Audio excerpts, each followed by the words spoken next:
Au dîner de Thanksgiving, maman a annoncé, tu es un fardeau et tu ne peux plus vivre avec nous. Le lendemain, quand j'ai empaqueté mes affaires et leur ai dit 4 mots qui ont tout terminé. Je m'appelle Claire Bennett. J'ai 27 ans et jusqu'à Thanksgiving dernier, je pensais qu'être utile était la même chose qu'être aimé. Je faisais de longues gardes comme coordinatrice des opérations de vol près de Pittsburgh, le genre de travail où une seule erreur pouvait retarder tout un équipage. Et d'une certaine manière, cela me semblait toujours plus facile que d'entrer dans la salle à manger de ma propre famille. Au moment où je me suis garé dans l'allée ce soir-là, j'étais déjà fatigué de cette fatigue qui se loge derrière les yeux. La maison sentait la dinde, le beurre, la sauge et cette sorte de paix forcée que les familles déploient comme une nappe quand tout le monde sait que quelque chose d'horrible se cache en dessous. J'avais apporté 2 tartes, une bouteille de vin que je ne pouvais pas vraiment me permettre et le même espoir stupide que j'apportais chaque année, que peut-être cette fois, personne ne transformerait le dîner en tribunal avec moi comme accusé. J'avais tort. La première demi-heure ne fut que sourire, petites questions inoffensives, toute cette performance familiale polie que les gens jouent avant de décider qui sera humilié en premier. Puis ma mère a posé son verre, m'a regardé droit dans les yeux et l'a dit devant tout le monde comme si elle l'avait répété pendant des semaines. Tu es un fardeau, Claire. Et après ce soir, tu ne peux plus vivre avec nous. Personne n'a ri, mais personne ne m'a défendu non plus. Mon père a baissé les yeux. Ma jeune sœur s'est figée avec sa fourchette à mi-chemin de sa bouche. Et dans cette seule seconde, quelque chose en moi a cessé de supplier d'être à ma place ici. Parce que la vérité était pire que de ne pas être désiré. La vérité, c'était que je payais pour rester dans une maison où ils avaient déjà décidé que j'étais remplaçable. Ce qui s'est passé ensuite n'a pas explosé d'un coup. Cela s'est déroulé lentement, brutalement et d'une manière qu'aucun d'eux n'avait prévue. Avant que je vous raconte ce qui s'est passé après que je me suis levé de cette table et ce que j'ai dit le lendemain matin en faisant mes valises, dites-moi quelle heure il est pour vous en ce moment et d'où vous regardez. Je suis curieuse de voir jusqu'où cette histoire va voyager. Thanksgiving avait toujours été présenté comme sacré dans notre maison, ce qui signifiait en réalité que personne n'avait le droit de dire quoi que ce soit d'honnête jusqu'à ce que les dégâts soient impossibles à cacher. Cette année-là, la table semblait parfaite, comme le sont souvent les choses fragiles juste avant de se briser. Dinde dorée au centre, un plat de patates douces saupoudrées de cannelle, des haricots verts que personne n'a jamais vraiment aimés. Les serviettes en lin de ma mère étaient pliées comme si nous donnions une représentation pour un public invisible, et elle avait allumé des bougies, ce qu'elle ne faisait que lorsqu'elle voulait que la soirée paraisse plus réussie qu'elle ne l'était. J'avais à peine pris place que la routine habituelle a commencé. Mon père a demandé comment allait le travail, de ce ton distrait que les gens utilisent quand ils veulent qu'on leur sache gré de s'en soucier sans risquer une vraie conversation. Ma sœur a demandé si je serais de garde à Noël et je lui ai répondu que peut-être, car le planning d'hiver était toujours imprévisible. Ma mère a souri avec trop d'éclat et a commencé à parler de la hausse des prix, du coût des courses, du prêt immobilier, de la difficulté de gérer une maison quand certaines personnes comprenaient la responsabilité et que d'autres ne savaient que se laisser porter. Elle n'a pas prononcé mon nom au début. Elle ne le faisait jamais quand elle voulait un effet maximal. Elle aimait d'abord préparer le terrain, laissant le malaise se propager lentement jusqu'à ce que tout le monde sache exactement qui elle visait, sans que personne ne soit assez courageux pour l'interrompre. Je reconnaissais ce rythme parce que je l'avais financé pendant des mois.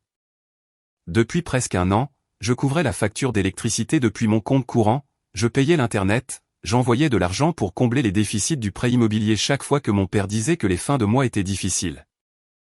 Et j'aidais discrètement pour les frais de scolarité de ma fille chaque fois que ma mère utilisait ce ton blessé et épuisé qui faisait paraître tout refus cruel.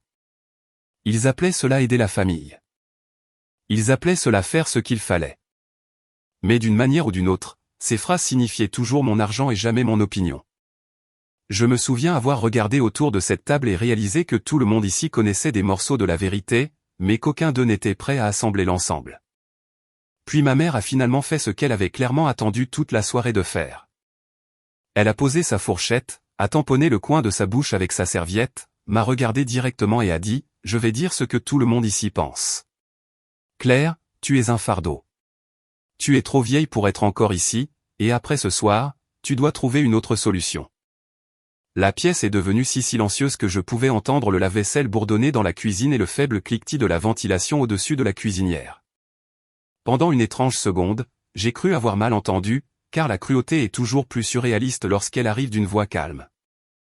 J'ai même ri une fois, non pas parce que c'était drôle, mais parce que le choc ressemble parfois à l'incrédulité qui essaie de se protéger. Un fardeau, ai-je demandé. C'est le mot que tu as choisi.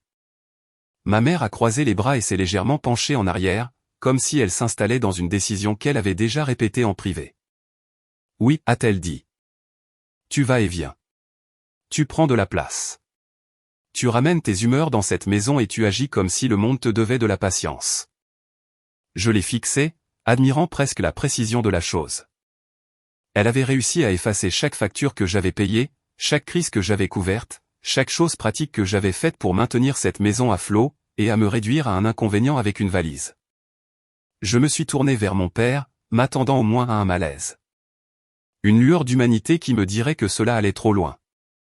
Mais il a seulement fixé son assiette et a frotté son pouce sur le bord de son verre d'eau. Ce silence m'en a dit plus que n'importe quel discours. Massy a chuchoté, « Maman ». Mais si doucement que cela comptait à peine comme une résistance. Ma mère ne l'a même pas regardé. Elle a gardé les yeux sur moi, confiante maintenant parce qu'elle pouvait sentir que la pièce restait avec elle par son inaction. C'était la pire partie. Pas seulement l'insulte, mais la certitude derrière elle. Elle l'a dit comme si elle savait que personne ici ne remettrait en question sa version de moi. Je me suis levé lentement, j'ai repoussé ma chaise et j'ai posé la seule question qui comptait. Veux-tu vraiment que je parte? Elle a soutenu mon regard sans broncher. Oui. Clair, plat, public, définitif. Quelque chose de froid m'a traversé à ce moment-là, plus froid que la rage et plus constant que la douleur. J'ai pris mon manteau, j'ai laissé la tarte que j'avais apportée intacte sur le comptoir, et je me suis dirigé vers la porte. Personne ne m'a arrêté. Personne ne m'a suivi dans l'allée. Personne n'a appelé mon nom. Et en me tenant là sous la lumière du porche, avec l'air de novembre qui transperçait mon pull et mes mains qui tremblaient tellement que j'ai fait tomber mes clés 2 fois, j'ai enfin compris la véritable humiliation de ce dîner. Ce n'était pas que ma mère m'ait appelé un fardeau. C'était que j'avais passé tant de temps à essayer d'être utile à des gens qui avaient déjà décidé que l'utilité était la seule raison de me garder. C'est à ce moment-là que j'ai pris ma décision. S'ils voulaient savoir à quoi ressemblait la vie sans moi dans cette maison, ils étaient sur le point d'en découvrir chaque détail. J'ai à peine dormi cette nuit-là. Après avoir quitté la maison, j'ai conduit sans réfléchir pendant près de 40 minutes avant de me garer devant une pharmacie ouverte 24 heures sur 24, le moteur toujours en marche et le chauffage au minimum. L'enseigne fluorescente bourdonnait au-dessus de moi. Des voitures allaient et venaient, et je suis juste resté là à serrer le volant, rejouant la voix de ma mère jusqu'à ce que le mot cesse de résonner comme une phrase pour commencer à résonner comme un verdict. Fardeau. Elle avait choisi ce mot avec soin. Ce n'était pas impulsif. Ce n'était pas la colère du moment. C'était le genre de mot que les gens utilisent quand ils veulent que votre existence semble coûteuse. J'aurais dû pleurer plus fort que je ne l'ai fait. J'aurais dû m'effondrer sous ce poids. Au lieu de cela, vers 3:00 heure du matin, la blessure a commencé à se durcir pour devenir quelque chose de plus utile. Il y a une sorte de colère qui vous détruit, et il y a celle qui vous présente enfin à vous-même. À l'aube, j'avais les deux. Quand je suis rentré dans la maison le lendemain matin, personne n'a agi comme si une ligne avait été franchie. Cela seul m'a presque plus stupéfaite que le dîner lui-même. Mon père était à la table de la cuisine, faisant semblant de lire les nouvelles sur sa tablette, rafraîchissant le même écran encore et encore comme si la concentration pouvait excuser la lâcheté. Ma mère se tenait près de la cafetière dans son peignoir, bougeant avec l'efficacité calme de quelqu'un qui croyait avoir dit quelque chose de désagréable mais nécessaire. Massy traînait près du frigo, silencieuse et pâle, manifestement consciente que la maison avait basculé pendant la nuit, même si elle ne savait pas comment arranger cela. Je n'ai rien dit. Je suis monté directement à l'étage, j'ai ouvert mon placard, j'ai descendu ma valise et j'ai commencé à faire mes bagages. Pas de façon dramatique, pas en sanglotant, pas dans la panique. J'ai plié les vêtements avec la concentration mécanique que les gens utilisent quand l'émotion ne ferait que les ralentir. Les pulls d'abord, puis les pantalons de travail, puis ma trousse de toilette, mes chargeurs, mes manuels de vol, mon ordinateur portable et la photo encadrée de l'université que j'avais autrefois gardée en bas jusqu'à ce que ma mère dise qu'elle encombrait le salon. Je venais de fermer un côté de la valise quand elle est apparue dans l'embrasure de la porte et s'est appuyée contre le cadre comme si je dérangeais sa matinée. « Alors, tu vas vraiment faire une scène avec ça ?» a-t-elle demandé. Cette phrase m'a tout dit. Dans sa version de la réalité, elle n'avait pas fait de scène en humiliant sa fille devant la famille au dîner de Thanksgiving. Je faisais une scène en la prenant au sérieux. Je n'ai pas répondu tout de suite. J'ai continué à emballer mes affaires pendant quelques secondes, puis j'ai dit, « Tu m'as dit de partir. » Elle a haussé les épaules, presque ennuyée. Je t'ai dit la vérité. C'est différent. Quelques secondes plus tard, mon père est apparu derrière elle, mais il est resté en retrait de plusieurs mètres, comme si la distance physique pouvait le protéger de sa responsabilité morale.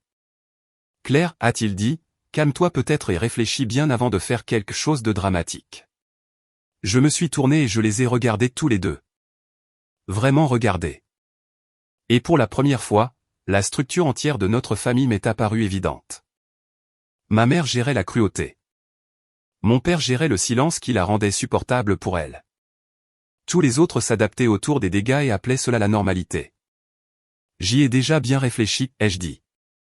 Probablement beaucoup plus longtemps que vous deux. Ma mère a croisé les bras.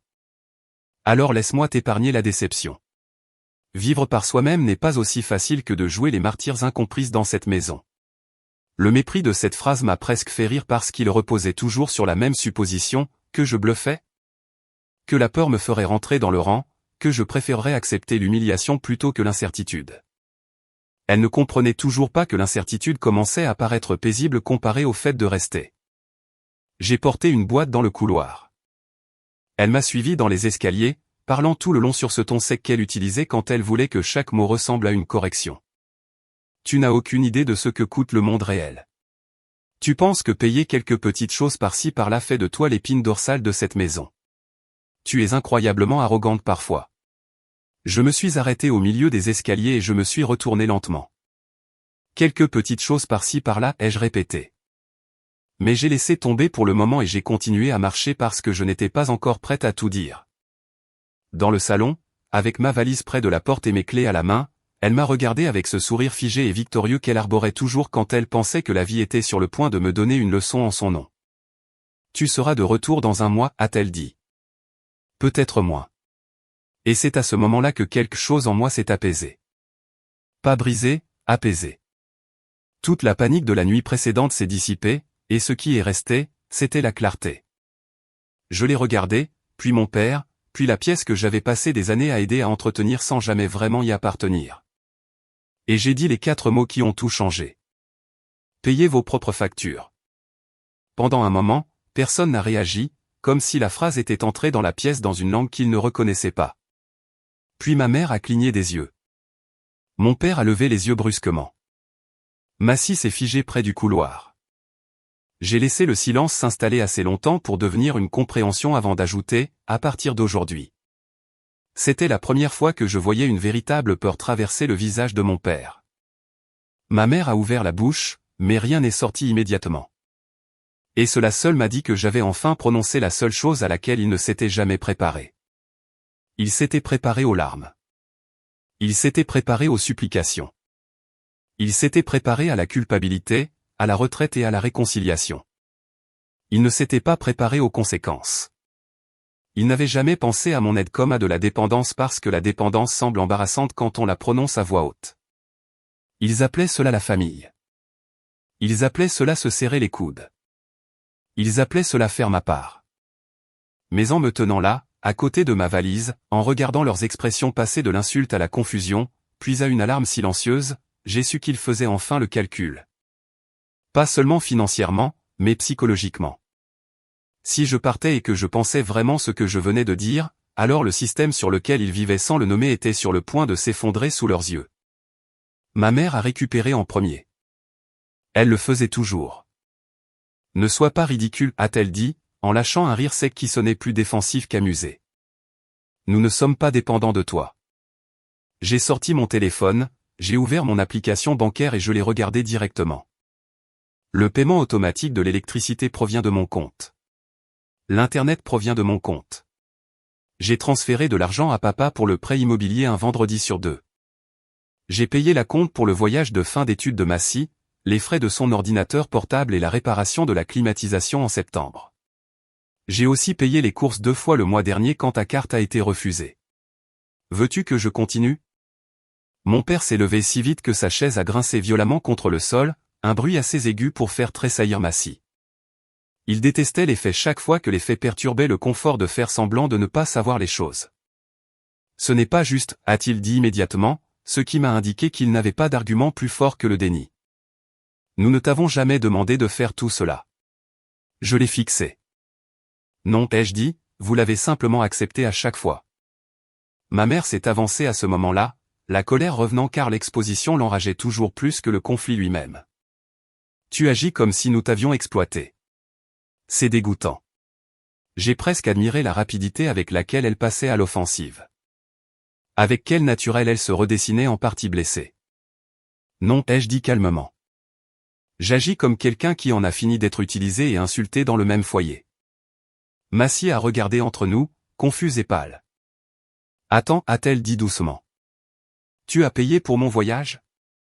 Je me suis tourné vers elle et j'ai hoché la tête une fois. Oui, maman a dit que la date limite avait été avancée et que les temps étaient difficiles. Les yeux de Massie se sont écarquillés, puis se sont lentement posés sur notre mère. Tu m'as dit que papa avait pris des travaux supplémentaires. Le visage de mon père s'est durci, embarrassé maintenant d'une manière qu'il n'avait pas été au dîner. Ma mère a craqué avant qu'il ne puisse répondre. Ce n'est pas le problème en ce moment. Mais c'était le problème. C'était tout le problème.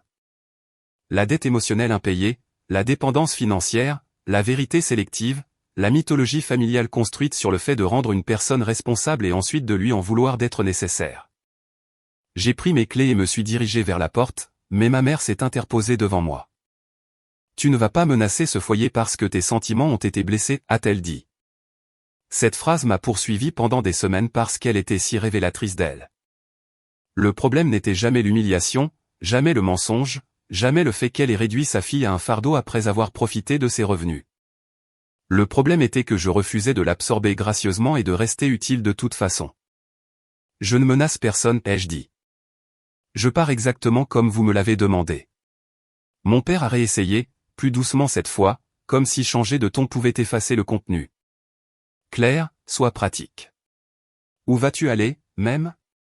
Je l'ai regardé et j'ai réalisé qu'il croyait toujours que l'incertitude était plus effrayante que le manque de respect. Quelque part où je ne paie pas pour être indésirable, ai-je dit. C'est tombé plus lourdement que je ne l'espérais. Même ma mère a détourné le regard pendant une demi-seconde. J'ai conduit jusqu'au travail avec ma valise dans le coffre, un sac de sport sur la banquette arrière, et cette sorte d'adrénaline creuse qui rend les feux de circulation ordinaires surréalistes. Au bureau des opérations, tout semblait outrageusement normal. Les tableaux de vol se mettaient à jour, les téléphones sonnaient, les gens se plaignaient des retards dus à la météo et des horaires des équipages. J'ai répondu aux courriels, vérifié les manifestes, confirmé les temps de rotation, et passé toute la matinée à fonctionner avec la clarté inquiétante qui suit parfois un désastre personnel. Pendant le déjeuner, j'ai appelé ma meilleure amie, Nina Brox, qui vivait à 20 minutes de là à Dormont et qui avait passé la dernière année à me dire que ma famille ne me traitait pas comme une fille. Il me traitait comme une infrastructure d'urgence. Elle a décroché à la première sonnerie. Et, ça va? J'ai commencé par un nom et puis je lui ai tout raconté. Pas la version polie, pas la version qui faisait paraître tout le monde complexe et sympathique. La version exacte, le dîner, le mot fardeau, l'embrasure de la porte, les 4 mots, le silence ensuite. Je pouvais entendre la respiration de Nina changer pendant que je parlais, de la façon dont elle le fait quand quelqu'un qui vous aime essaie de ne pas interrompre par colère. Quand j'ai enfin fini, elle a dit très doucement, « Claire, viens rester avec moi ce soir. » Puis, après une pause, elle a ajouté, « Et ne leur envoie pas $1 de plus par culpabilité. » Pas un seul. Je me suis tourné sur ma chaise et j'ai regardé par la fenêtre du bureau un jet régional circuler sur le tarmac, guidé par des lumières, des lignes, des signaux, des systèmes, tout cela conçu pour empêcher quelque chose de lourd de dévier de sa trajectoire. Cette image est restée avec moi. J'avais passé des années à être ce système pour ma famille, corrigeant, couvrant, ajustant, stabilisant silencieusement. Et maintenant, ils étaient furieux que je sois sorti de la piste. Ce soir-là, quand j'ai conduit jusqu'à l'appartement de Nina au lieu de la maison de mes parents, je m'attendais à ce que la panique me frappe à la seconde où je me garerais. Au lieu de cela, je me suis senti épuisé, humilié, affamé, soulagé et étrangement calme tout à la fois. Nina m'a rencontré au bord du trottoir en chaussettes et en sweat, a jeté un coup d'œil à mon visage, a attrapé le sac de sport de ma banquette arrière et a dit « Tu ne retournes pas là-bas ce soir ». C'était une phrase si simple. Mais j'ai failli pleurer en l'entendant parce que c'était la première chose que quelqu'un avait dite en 2 jours qui ressemblait à de la protection au lieu du contrôle. À l'intérieur de son appartement, avec une lampe allumée dans le coin et des boîtes de repas à emporter sur la table basse, le monde me semblait plus petit, plus sûr et plus honnête que la maison que je venais de quitter. Et pour la première fois depuis le dîner de Thanksgiving, je me suis permis d'envisager la possibilité que le fait de partir n'avait pas détruit ma vie. C'était peut-être la première étape pour la récupérer. Les premières 48 heures après mon départ ont été presque drôles d'une manière sombre et révélatrice. Ma mère n'a pas appelé pour s'excuser. Elle a appelé pour tester mes limites. Le premier message disait « Tu as oublié ton manteau d'hiver ». Le deuxième disait « La compagnie d'électricité a envoyé un courriel bizarre ». Le troisième disait « Ton père ne peut pas accéder au portail de paiement ». Au message 4, la performance s'était fissurée. Claire, c'est puéril. Au message 6, la colère était arrivée complètement. Tu n'as pas le droit de punir cette famille parce que tu es hypersensible. Je les ai tous ignorés jusqu'à ce soir-là où mon père a enfin appelé, non pas pour demander comment j'allais, non pas pour demander où je logeais. Il a demandé si la facture d'électricité avait vraiment été réglée sur mon compte, et si j'avais mis quelque chose en pause. Ce mot m'a fait quelque chose. En pause. Comme si j'avais temporairement interrompu un service qu'il supposait reprendre une fois que je me serais calmé. Non, ai-je dit. J'ai annulé tout ce qui était à mon nom. Silence. Puis il a expiré fortement et a marmonné, « Jésus, Claire. » J'ai failli dire, « Tu aurais dû dire cela à la table du dîner. » Au lieu de cela, j'ai raccroché. À l'appartement de Nina, j'ai dormi sur un canapé convertible à côté d'une bibliothèque et d'un lampadaire à l'abat-jour de travers, et c'était plus reposant que n'importe quelle nuit que j'avais passée dans cette maison depuis des années. Le 3e jour, j'ai trouvé un studio à Mount Lebanon, au-dessus d'une pharmacie familiale. Il avait des plafonds mansardés, de vieux parquets, un radiateur qui cliquetait quand il se mettait en route, et exactement une minuscule fenêtre au-dessus de l'évier. C'était parfait parce que c'était à moi. J'ai signé le bail pendant ma pause déjeuner. Ce soir-là, je suis retourné à la maison de mes parents pour prendre le reste de mes affaires, et l'endroit semblait déjà différent, pas triste, instable. Ma mère a ouvert la porte avec l'expression de quelqu'un qui s'était attendu à ce que le temps m'affaiblisse. Mon père se tenait dans le couloir, faisant semblant de remplacer la pile d'un détecteur de fumée qu'il tenait probablement depuis 20 minutes. Massie a descendu les escaliers desquels a entendu ma voix. « Claire, attends » a-t-elle dit en me suivant dans ma chambre. Une fois la porte à moitié fermée, elle a chuchoté. « As-tu vraiment payé pour mes affaires d'école, le voyage et la compte de mon ordinateur portable ?» J'ai hoché la tête. Oui. Son visage a pâli. Maman m'a dit que papa avait pris des gardes de construction supplémentaires. J'ai laissé échapper un souffle par le nez. Papa n'a pas pris de garde supplémentaire depuis près d'1 an. Elle s'est assise sur le bord de mon lit comme si le sol avait bougé sous elle. Pourquoi mentirait-elle? Cette question est déchirante quand elle vient de quelqu'un d'assez jeune pour penser encore que les mensonges doivent être logiques. Parce que si tu savais, ai-je dit, en pliant mes uniformes dans une boîte, tu pourrais commencer à te demander qui était vraiment le fardeau. En bas, la dispute a commencé avant même que j'atteigne le hall d'entrée. Ma mère m'a accusé de monter ma scie contre elle. Mon père m'a accusé de réagir de manière excessive et de déstabiliser la maison. J'ai regardé autour de moi les avis de retard de paiement sur le comptoir, les sacs de courses à moitié remplis, la tension qui vibrait sous chaque phrase, et j'ai enfin compris quelque chose de libérateur. Je n'avais pas brisé ce foyer en partant. J'avais simplement cessé de maintenir les morceaux brisés ensemble. Ma mère s'est approchée et a baissé la voix. Ce calme dangereux qu'elle utilisait quand elle voulait que les mots frappent plus fort. Si tu sors encore comme cela, ne t'attends pas à ce que nous soyons là quand ton petit fantasme d'indépendance s'effondrera. J'ai pris ma dernière boîte, j'ai ouvert la porte d'entrée et j'ai dit, alors nous sommes clairs. Je n'ai pas claqué la porte. Je n'en avais pas besoin. La vérité que j'ai laissée derrière moi était plus bruyante que n'importe quelle sortie. Emménager dans ce studio a changé mon corps avant de changer mon esprit. J'ai commencé à faire mes nuits. Mes épaules se sont détendues. J'ai cessé de me crisper quand mon téléphone s'allumait. J'ai acheté 2 assiettes, une poêle, une cafetière d'occasion et une serviette de bain bleue qui ne s'accordait avec rien. Et chaque petite chose semblait être la preuve que la paix pouvait être construite à partir de zéro.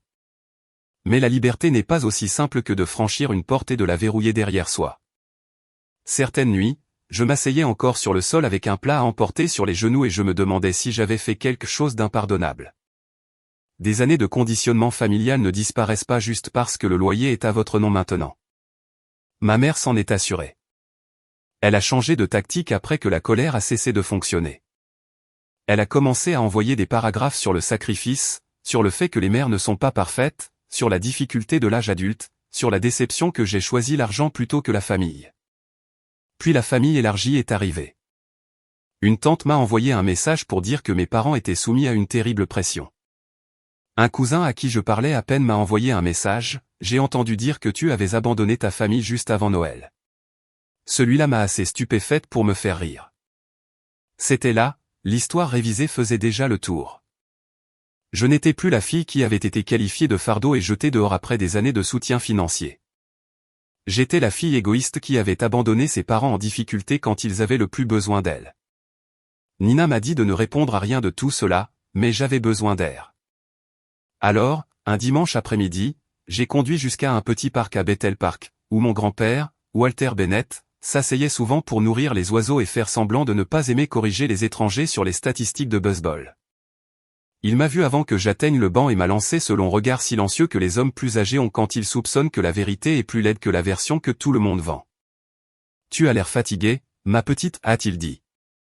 Je me suis assise à côté de lui et je lui ai tout raconté. Cette fois, je n'ai pas édité mon histoire pour qu'elle paraisse juste. Je lui ai parlé des transferts pour le prêt immobilier, des factures, des dépenses de Massy, de l'embuscade de Thanksgiving, de la réplique du fardeau, des appels qui ont suivi et des mensonges qui se répandaient maintenant dans la famille. Il n'a pas interrompu une seule fois. Quand j'ai fini, il a secoué la tête lentement et a dit « Ta mère a toujours voulu le contrôle plus que la proximité. J'espérais que l'âge adoucirait cela. On dirait que cela l'a aiguisé. » Entendre quelqu'un de plus âgé le dire à voix haute m'a presque brisé. Non pas parce que c'était nouveau, mais parce que c'était exact. Ai-je fait la mauvaise chose, ai-je demandé. Il a regardé droit devant lui vers l'étang et a dit, non, tu as fait la chose coûteuse. Les gens confondent ces deux choses tout le temps. J'ai ri à travers mes larmes à cela. Puis il a ajouté, la leçon la plus difficile de l'âge adulte est que certaines personnes ne vous aiment confortablement que lorsque vous êtes utile. À la minute où vous cessez d'être utile, ils vous qualifient de difficile, d'égoïste ou d'ingrate. Dans ton cas, de fardeau. J'ai dégluti difficilement. Que dois-je faire maintenant? Il s'est tourné vers moi. Alors tu construis une vie qu'ils ne peuvent pas réécrire. Cette phrase est restée avec moi pendant tout le trajet du retour. Construire une vie qu'ils ne peuvent pas réécrire. Ne pas me défendre sans fin. Ne pas supplier d'être comprise. Construire. Ce soir-là, j'ai bloqué 3 proches, j'ai mis ma mère en sourdine et j'ai commencé à faire quelque chose que j'aurais dû faire il y a longtemps. J'ai tout rassemblé. Des captures d'écran de transferts bancaires, des confirmations de factures, des reçus d'école, des factures de réparation, des notes de prêt immobilier, non pas parce que je voulais me venger au sens théâtral, mais parce que j'en avais fini de laisser la vérité être optionnelle. La fin est arrivée 2 semaines avant Noël, et elle est arrivée comme les choses arrivent généralement dans des familles comme la mienne, non pas avec grâce, mais avec pression. Mon père m'a appelé d'un numéro inconnu parce que j'avais arrêté de répondre à son numéro habituel. Sa voix était tendue, plus fine que dans mes souvenirs. Claire, le prêt immobilier est à court. Ta mère a dit qu'il y avait peut-être un malentendu sur ce que tu as arrêté de couvrir. Je me tenais dans ma cuisine, tenant un sac de courses, et j'ai presque admiré la formulation. Un malentendu comme si mon départ avait été une erreur comptable. Il n'y a pas de malentendu, ai-je dit. J'ai arrêté de financer une maison où on m'a appelé un fardeau. Il a soupiré comme si je rendais la conversation gênante. Pouvons-nous ne pas recommencer? C'est à ce moment-là que quelque chose de définitif s'est mis en place. Tu veux dire, pouvons-nous ne plus parler honnêtement, ai-je demandé. Il a raccroché. 20 minutes plus tard, ma mère a appelé. Cette fois, J'ai répondu parce que j'en avais fini d'être poursuivi par des conversations inachevées. Elle n'a pas perdu de temps. Si cette maison coule à cause de ton caprice, tu auras cela sur la conscience pour toujours. Je me suis appuyé contre le comptoir et j'ai regardé autour de mon minuscule studio. Le radiateur qui sifflait, le torchon accroché de travers, la vie que j'avais construite un achat calme à la fois. Non, ai-je dit, ce que j'aurai sur la conscience, c'est d'avoir enfin quitté un endroit qui utilisait la honte comme loyer. Elle a inspiré brusquement. Comment oses-tu me parler comme cela après tout ce que j'ai fait pour toi? Il y a des phrases si pratiquées qu'elles se révèlent avant de persuader qui que ce soit. J'ai presque répondu à l'ancienne avec panique et explication. Au lieu de cela, j'ai dit très clairement. Tu m'as appelé un fardeau devant la famille. Tu m'as dit de partir. Je suis parti. C'est cela l'histoire. Elle a commencé à élever la voix, mais je l'ai coupée en premier. Et comme tout le monde semble confus, j'ai arrangé cela aussi.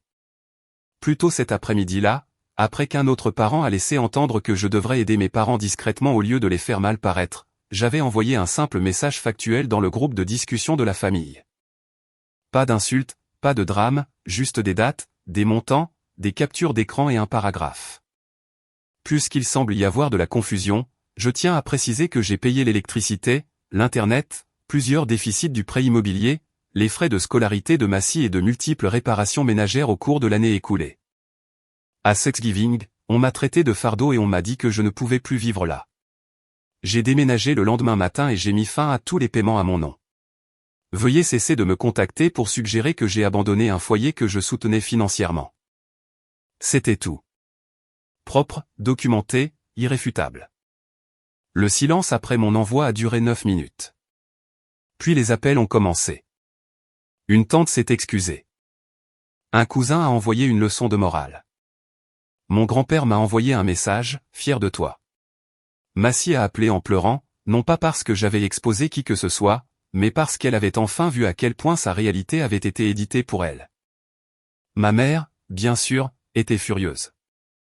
Non pas à propos de ce qui s'était passé, mais à propos de la perte de contrôle narratif. Tu nous as humiliés, a-t-elle dit. Non, ai-je répondu. Je t'ai corrigé. Elle est devenue très silencieuse après cela. Le genre de silence qui signifie que la rage s'est heurtée à un mur qu'elle ne peut pas traverser. Puis elle a dit la chose la plus triste et la plus vraie qu'elle ait dite depuis des années. Tu as changé. J'ai regardé la fenêtre au-dessus de mon évier où la vitre reflétait une femme fatiguée qui se ressemblait enfin. Oui, ai-je dit, c'était le but. Nous ne nous sommes plus parlé après cet appel.